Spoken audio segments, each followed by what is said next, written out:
Let's talk about the 2003 film Old Boy. Now, Old Boy is one of the best films I have ever seen in my life. It's Critics' Choice on best Asian film, best revenge film too, other than John Wick and whatnot.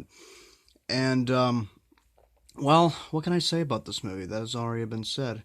If you've never seen Old Boy, basically the premise is Oh Dae-soo, played by Choi Man-sik, one of the greatest actors of all time, by the way, um, is this man who at first is like a really really fat drunk slob, and he's at the police station. He got drunk. It's his daughter's fourth birthday. He gave her a little present of wings, but he keeps harassing the cops, and his friend has to pick him up, being like, "Well, I'm so sorry," and then O'Day so just jets it out of the building. And after calling his wife and whatnot, saying he was about to come home, he lets his friend on the phone. And as soon as his friend gets on the phone, Odesu off screen gets taken away. And our main character is that big giant fat drunk slob. However, he gets imprisoned for 15 years in one little hotel room. Why? Because the villain of this movie has high, superior, incredibly intelligent motives of why. But Odesu doesn't know what the hell why. We don't either. So, throughout the whole film, it's basically a journey of him looking and seeking for the person who put him in the little hotel room for 15 years. Yeah, he escapes. So, in the very very beginning, he's put in the hotel room, and he's very confused. All he has is a TV, a bed, a kitchen, and a fake window. And he watches TV. He's watched like all the past events. His wife got murdered, and he saw the news thing for that. He can't. He doesn't know. He hasn't seen a human being for 15 years, so he'll start watching TV for whether it be like looking at what's going on, just looking at humanity itself, or for sexual intentions.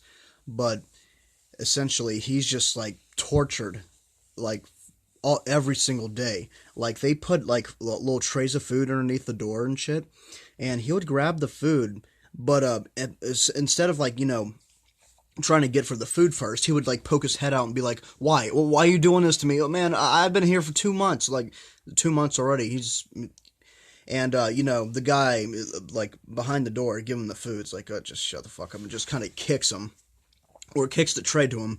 And as soon as the tray goes under there, he gets really pissed, starts throwing the tray and shit, plates, and it's all narrated by him, just basically him slowly going insane. His hair grows longer, he grows a lot thinner, he grows this cool ass beard, and he starts punching the wall and learning fighting strategies for when he gets released, or if he ever gets released, or if he escapes, he's gonna find the person who did this to him, and they're gonna pay, and he's gonna ask why.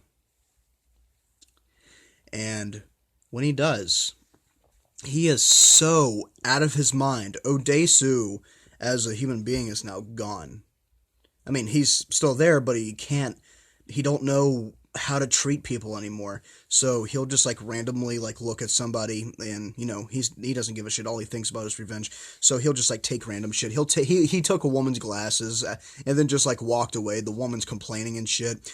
And after a scene prior, he walks, outside with the glasses and everything. There's a car in the background. And this film has excellent cinematography too. Cool shots, established, panning, everything. And it's basically one shot up, like chest up, and you got the back, and then a body falls on top of the car, and he knows why. So he kind of smiles and just walks away. And he just has this quote in his head. One from the guy who jumped, and two from the picture on the wall inside the hotel, and he lives by those two theories. Number one, laugh and the world laughs with you. Weep and you weep alone.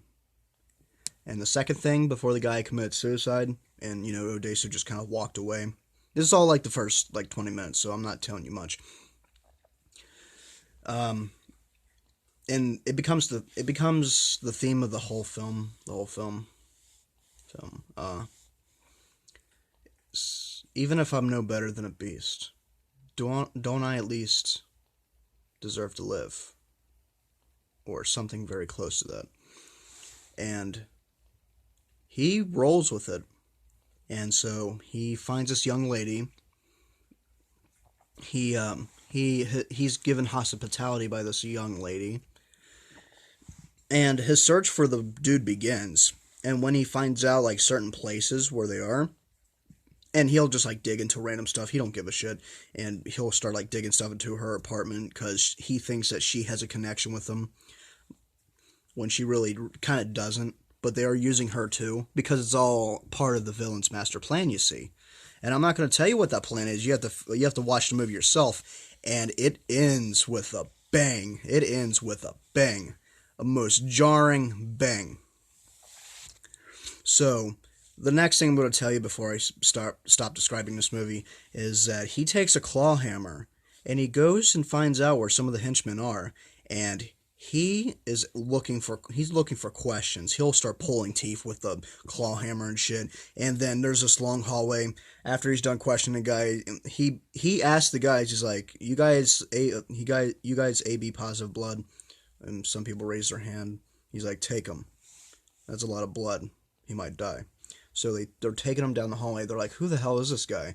And they're not focused on him anymore. They're focused on the bleeding guy. So he drops like a metal something, and then they look back, and he's already like, swinging the hammer, taking down one by one all these like 15 plus people in this hallway with a 3-minute fight scene that was shot in one shot, panned across the whole entire hallway. Maybe it was a fake hallway,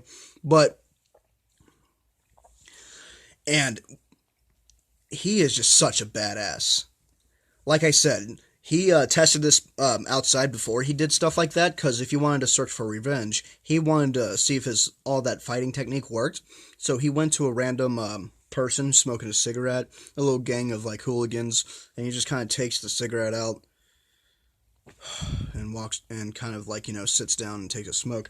And the guys are like, what the fuck? So they kick him, call him dick shit. And, he's on the ground still doing some cool ass shit. Dick shit. That's a new word. They don't teach you that on television. He gets up. Maybe all these years of imaginary training may come to a... He's narrating. May come to a conclusion. Is useful. And so he starts a fight with them. And he wins. He wins by a big, long shot. Our main villain of this film is absolutely brilliant. He's super intelligent. Crap. Sorry, my brother scared me walking through the door. Okay, so anyway, Oldboy is a fantastic film. It should be seen by everybody and anybody who likes film, who likes violence, who likes revenge films, but with an intelligent script, intelligent characters, fantastic performances, especially from Choi Min-sik. And I recommend it highly. If I had to give it out of 10 stars, it would be 9.5. Easily.